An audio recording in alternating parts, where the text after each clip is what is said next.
What's going on, everyone? I hope everyone's having a great day. The book I selected for the Book Bites assignment is Poet, The Remarkable Story of George Moses Horton. I really like this book. It was written by Don Tate. It was very interesting.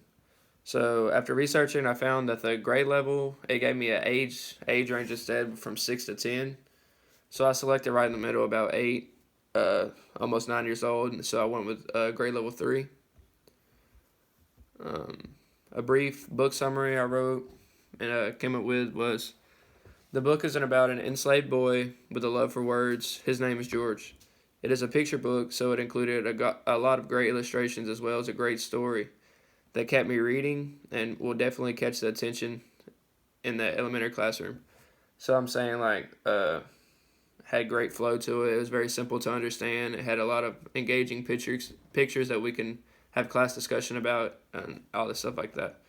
So to begin the book, it had a great scenario that stuck out where it showed George is a slave and is not allowed to read and learn like the white children. So this is probably a new concept to some of these younger kids, and it'd be a great teaching point and kind of diversify the classroom, let them know some different things of history.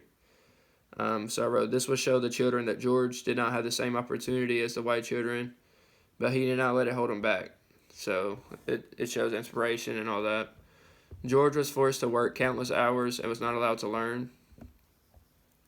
So a significant illustration from the book said illustrations and words depicted George in secrecy peeking over the other children's shoulders to see words and listen to teachings. So I thought that kind of showed him overcoming his boundaries and just making things happen. He could have just simply went to work like a lot of his peers that were also slaves, but instead he was very intrigued with learning and did what he had to do to try to get a little bit of knowledge. So George was a very, very intelligent young man and will live a very story-filled life, as we will see as we continued reading as a class. He learned the alphabet on his own just from listening to the lectures and then taught himself to read, which is very inspirational and very hard to do. George faced many hardships. One of the most significant was when his master sold him, and he was split up from his family, so he knew nobody. So it turned from one problem just went to the next, but this hardship ended up making him who he was, and it gave him the opportunity to let his poems be heard. So something significant happened when he got sold. His new, duty, you would say, was to sell produce at the University of North Carolina for his new master. So he turned this new task into an opportunity and recited his poems that he had written down elsewhere to the college kids and others, and the word got around, leading to him actually writing them down and them being published. So that was a very significant thing. He was the first African American published in the South. It's a great story and insight into the life of a slave, highlighting their abilities that were very often overlooked. It's great for the classroom, introducing appreciation of kind of the access to stuff we have now, motivation to show determination and stuff that he overcame his situation no matter what it was. And it also introduces some diversity into the classroom. So that's the summary of my book. I know this is over the at-home activity, but I'm going to give you a little background over what we did in class. So in class we took a virtual field trip to the National American History Museum, and they have a culture poetry exhibit, and there's a section on George Horton, and I figured the kids we can learn some cool things about George Horton and some more accomplishments that he had. So I used that to connect the book and George Horton's life and make it significant to the students in class.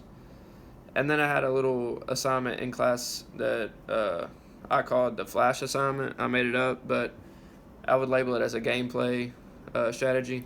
The Flash assignment was I split the students up into multiple groups, and for 1 minute had them just write down as many things that they learned from the book within 1 minute as they could. So significant things, facts, opinions they formed, things about George Horton's life, all that. So I just wanted to include that because it kind of directly correlates to my out of class assignment. So my at home assignment, little summary over that is my students will show an understanding of a historical figure of the African American origin, and that person is George Horton. They will show this understanding by completing a short illustration assignment. The students will draw a picture that represents George Horton. It can be a picture of him or anything that they feel is significant about his life. This should only take about 10 minutes. So the actual directions for this that will be given to the students to give to their families to complete. It's only 3 steps because it's very simple and it should only take a few minutes. It's not going to take their whole evening. So first, select a fact about George Horton that you learned. That can be via a virtual field trip, the summative assessment from the class, or just simply from the book. Step 2, write that fact at the top of the page. Step 3, use creativity to illustrate a picture that you feel represents George Horton. I put you in all caps because I just want the students to have fun with it and use their own opinion. Don't be scared to draw something that they feel represents them. And then I put in parentheses, please do not include or copy a picture from the book, so have fun with it. So I'm saying just don't copy one of the illustrations from the book. I want them to use their mind and make that connection themselves.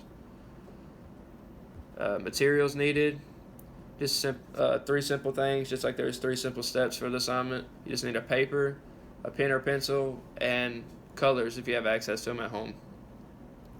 So it can be black and white as long as they use the 10 minutes drawing. I would like to see more illustration than more time coloring because it shows the connection to the reading more, in my personal opinion. So this is what I did, for example, for the students. My fact, which we would have learned in the museum and a little bit of class talking, I put the first black poet in the South published. So we learned that in the book. The museum went over it too, and then as well in the summative assessment that I asked them at the end of the class. And I included words because in the book it said that he loved words. So I figured that would intrigue some of the students, get them thinking. I included a book, and then I showed chains being broken because even though he was a slave, he didn't let it define him, and he still strived to do great things.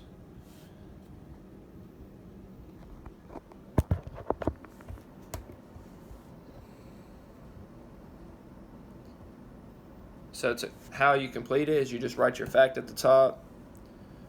You draw something that represents him in your own way. And that's it. It's very simple. Thank you, guys.